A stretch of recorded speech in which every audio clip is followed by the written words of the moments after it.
Corona আতঙ্ক কাটিয়ে ক্যাম্পে ফিরেছেন তহুরা মনিকা মারিয়ারা, প্রাণ ফিরেছে বাফুফে ভবনে।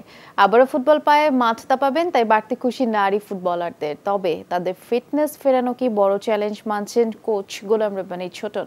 বললেন, করোনার জন্য ক্যাম্প ঘিরে নেওয়া হয়েছে বাড়তি সতর্কতা। মহামারী করোনা কেড়ে নিয়েছে ক্যারিয়ারের ৬টি মাস।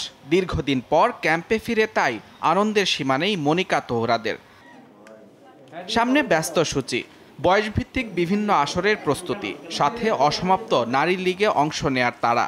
সব মিলিয়ে মাঠে ফুটবল ফিরছে, তাতেই খুশি নারী ফুটবলাররা। সবাই একসাথে থাকবো, প্র্যাকটিস করব, তো আগামী দিনগুলো যেন ভালোভাবে কাটুক আমাদের। তো লিগগুলো না, আমাদের খেলা যেন শুরু হয় তাড়াতাড়ি, তো সেটাই কামনা করি।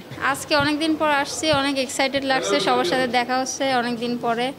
এমনি যোগাযোগ হয়েছে কিন্তু দেখা হয়নি, আজকে দেখা হয়ে অনেক ভালো লাগতেছে। ৬ মাসের লম্বা বিরতি, এ সময় ব্যক্তিগত অনুশীলন করলেও ফিটনেস হারিয়েছেন অনেক ফুটবলার। তারা কিছু না কিছু কাজ করেছে, কিন্তু আপনি টেকনিক্যালি তারা ছিলই না।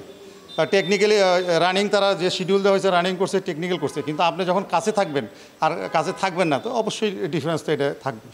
এখনও কাটেনি করোনার শঙ্কা, জানিয়ে বাড়তি দুশ্চিন্তা কোচ ছোটনের। ছবি আকারে, তারপর লিপলেট আকারে ওটা আমাদের ক্যাম্পে সব কিছুই করে দিয়ে দেওয়া হয়েছে। অলরেডি যারা মেয়েরা আসছে তারা ওইটা দেখা শুরু করছে, এবং এটা সর্বোচ্চ সতর্কতা অবস্থা যে কোচিং স্টাফ এবং যারা আছে বিএফএফ সেটা নিরাপত্তা নিশ্চিত করবে ইনশাআল্লাহ।